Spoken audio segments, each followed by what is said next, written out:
I played a 2-5, which turned into a 5-10-20. We were all shit-faced.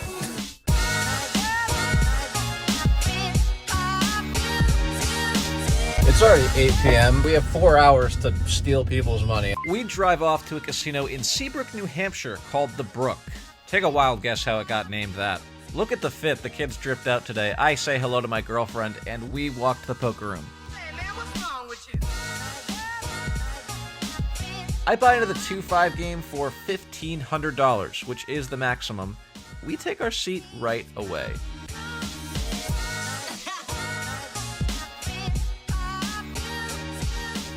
In the first notable hand, we pick up pocket kings. Surely a notable way to start the vlog. The hijack raises to $15, and the cutoff makes the call. I put in the 3-bet to $75.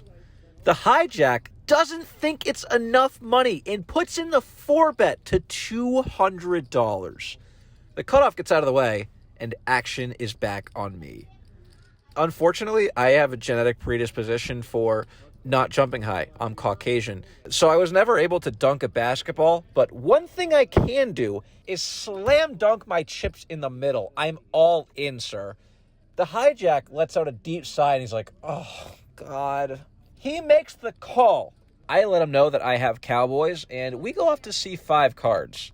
Flop is clean, turn is also clean, and the river is an ace. And the hijack shows ace-king offsuit.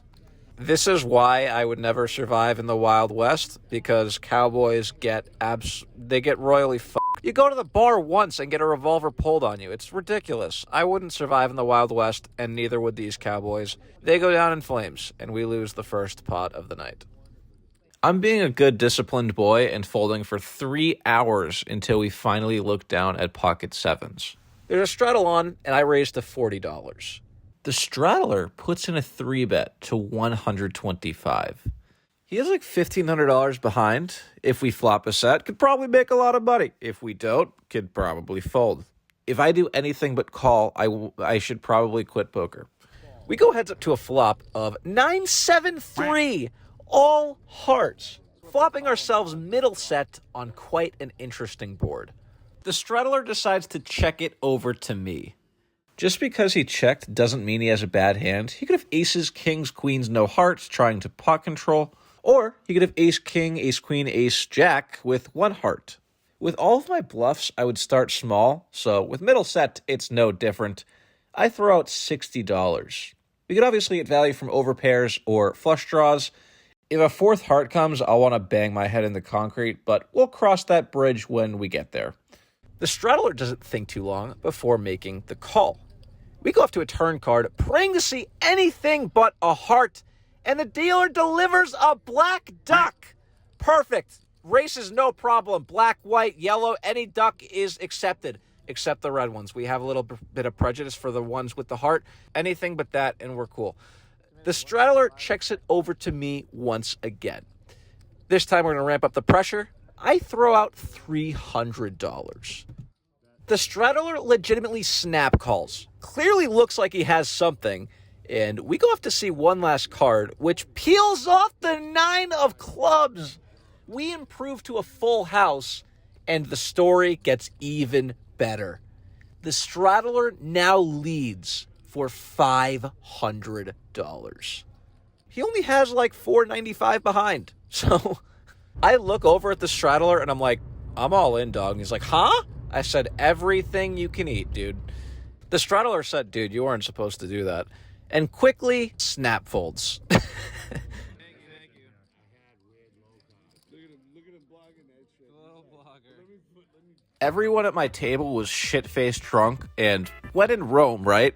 So I decided to grab a drink. The waitress said, honey, can I see your ID? You look like you're in middle school. And I was like, yeah, no problem. And I ordered myself a Tito's with lemonade.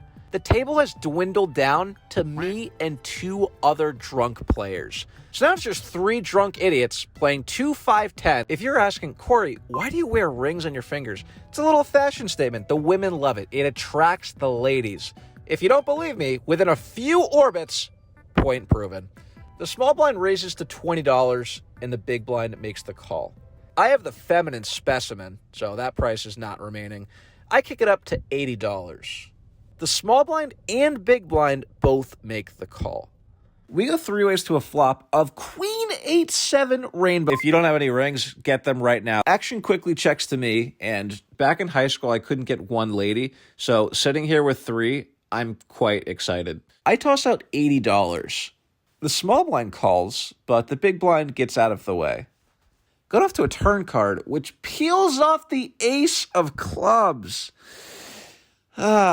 This card sucks. I don't expect the small blind to have many ace-X in his range. Even worse, I could have a lot of ace-high stabs on the flop that now improve to top pair, which makes it a lot easier for him to fold with a weaker hand, like any queen or 8. However, if we're lucky, perhaps he improved to 2-pair with a hand like ace-8 or ace-7, or if we're very, very lucky, ace-queen. When the small blind checks, I think we need to continue betting. We could still charge draws like 10-9, 5-6, or, get value from the aforementioned 2-pair holdings. This time I throw out $250, around 2/3 of the pot. The small blind says, all right, man, I'll give it to you. And I was like, no, please don't fold. Please, no. He lets it go. Really wish the turn was like a 2 of spades. I feel like we get more, but can't really complain flopping another set. Next interesting hand of note, we look down at Queen Jack in the big blind. We're playing 5, 10, 20 for the rest of the night at this point, by the way. Small blind folds, and I raise it up to $80. The button defends, and we go heads up to a flop of Queen 9-9 rainbow. Playing short-handed, I'm going to have a lot of ace and king high holdings. It doesn't make sense to bet with hands like that because we can't get value from worse. And if we bet and get raised, I'm going to be in shambles. Then we're forced to fold and get blown off our equity. That would be a disaster. So out of position, I'm going to be doing a lot of checking on board textures like this. Doing it with top pair, we can disguise the strength of our hand and perhaps induce a bluff or even a value bet from worse, like a weaker queen or pocket 4s, 5s, 6s, 7s, stuff like that.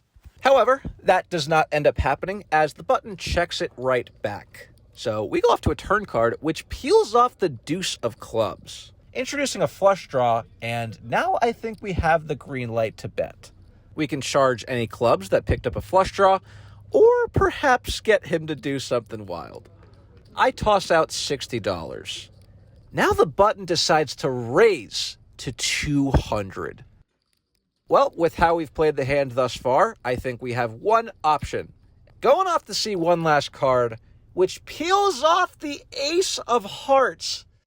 I decide to check, and the button does not. He throws out a bet of $400. What do we do? I think the situation is a lot simpler than it might appear at first glance. I don't expect this guy to have an ace ever. Think about it. Why would he ever raise an ace on the turn? He's beating all of my bluffs. He's not getting value from worse. It doesn't really make sense to raise an ace. If he had a queen, he now downgrades to second pair, and this bet feels a little ambitious. So, what other hands could he possibly bet here? He's left with a 9 or a missed flush draw. Could this guy check the flop with trips and wreck my soul for the maximum? 100%. But I think he could also barrel off missed clubs. Kind of a close spot. If he has a 9, I'm going to be sick to my stomach, but trips is a tough hand to make, sir. So I make the call, and the button said, "Did you call?" And I was like, "Yeah." And he's like, "F***." He mucks, and we take down a pretty nice pot. In this next hand, I never peel my cards, but I promise you we have ace-queen. The small blind and big blind both limp to me, and I was like, guys, I'm sorry, I can't do this. I have to raise. The small blind's like, what the hell, dude? And I was like, I had to, I'm sorry. The small blind decides to limp raise to $350. The big blind gets out of the way, and action is back on me. Limp 3-bets in a full ring, scream aces or kings, but we're three-handed. This guy is drunk. He's treating alcohol like it's Dasani water. And I have ace-queen, blocking ace-king, aces, queens. So it's going to be pretty tough for him to have a strong hand. Additionally, we've been battling. Speech play can induce some crazy shit. So just because he limped 3-bet, I don't think he necessarily has a strong hand. Even if he has jacks, 10s, 9s, we're flipping at worst. He only started the hand with $1,200. I say only like you couldn't purchase a used Toyota with that money, but in this format, it's only 60 big blinds. With ace-queen off shorthanded, I'm cool to get it in. I go all in and get snap called by pocket aces. Forget everything I just said. That's actually quite unfortunate, considering I have one of those. The board runs out, and we lose a lot of money. The very next shuffle, we pick up pocket eights in the big blind. The small blind limps, and I kick it up to $100. Both players make the call, and we go off to a flop of ace-jack-4. We have third pair. That's not very good. However, ace-ooga-booga, very good for my range. So in the small blind checks, I toss out a black chip, and both of them snap fold. Very quick hand, but we pick up $200. Just goes to show you how big this game actually plays. At this point, the casino is closing down, so we're like, okay, last hand. As soon as that hand ended, we're like, that doesn't count. Come on, one more. This poor Asian woman just wants to go home, and 3 drunk idiots are persuading her to pitch cards until the sun comes up. So we'd play a hand, that one would end. Oh, that was a horrible hand. Last one, for sure. This one, actually, it's the last hand. Then that end, we're like, okay, dealer, I promise to God, this is the last shuffle. Deal the cards. So we did 4 last hands. This last hand of the last hands is this hand. Does that make sense? We look down at king 9 of diamonds in the big blind. The small blind limps, and it's the last hand. They're not folding. I raise to $125. As expected, the button makes the call, but the small blind gets out of the way. 2 drunk musketeers go heads up to a flop of 9-6 deuce rainbow. Even though I'm out of position, this situation is different. Different board texture. There's a lot of different hands I could have. I feel like a singer in the Beatles because I put in a c-bet for 100. Blackbird fly. We could obviously get value from any weaker pair, and our hand could use a lot of protection from literally half the deck. Any 10, jack, queen, ace, all horrible cards for us. So I throw out $100, and the button doesn't think too long before making the call. Going off to a turn card, which peels off the 6 of diamonds. Kind of a gross card, because he could easily call with any 6, and that hand now improves the trips. I think it's going to be hard to get 3 streets from 4s, 5s, ace high, so I decide to slow down and check. However, the button does not, as he throws out a bet of $250. Well, I didn't check top pair to fold on the turn, so I make the call. Praying to God that this guy doesn't have a 6, and we go off to a river card, which peels off the queen of diamonds. I'm praying to God this guy has a 6, because we now have a flush. I don't think it makes any sense to lead this card, so I check, hoping, praying, staring. Don't check it back. The last hand, dude, you can't do that. And sure enough, the button throws out a bet of $500. He only has around $1,000 left behind. If he has a full house, God bless his soul, he's getting every penny. I announce all in for $1,500. The button's like, no, I can't call, dude, I can't call.